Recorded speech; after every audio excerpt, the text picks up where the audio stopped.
girmədi. Verdi daldala, orada döndü, çıxdı dala.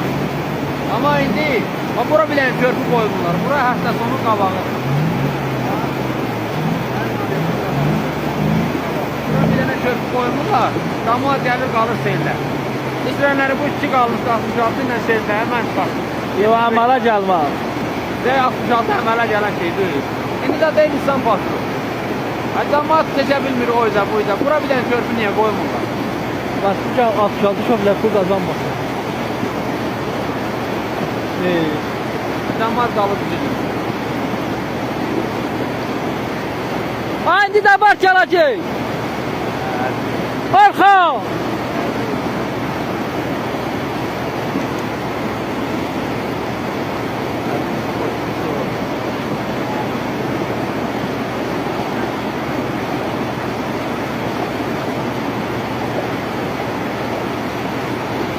Kalkırıyor oraya, geçiyor.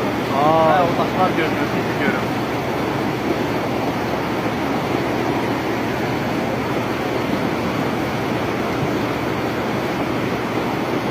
Sanki o stoydu ve nasıl doğru oturursun.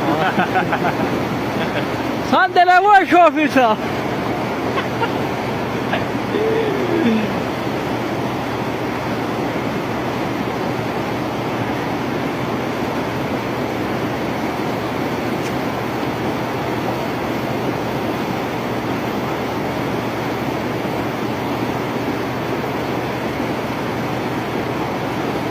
Rövşən gəldi.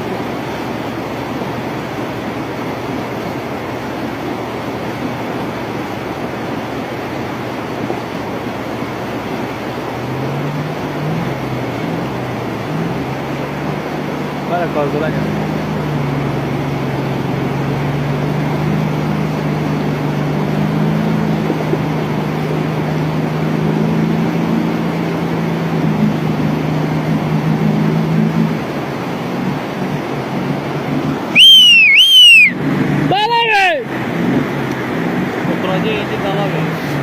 Yerin değişmir, o şoför değil.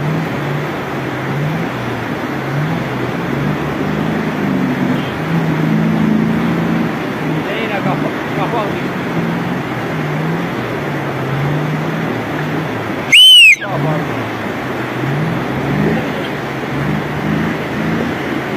Çok durmadı O çarşı o çıkarı. Yavaş, yavaş, yavaş. Sakladı. Hep maşın. Yavaş yavaş. Çok değil ya Allah. Yaşın просто kırılmadı ya. Ayağında saklarsa.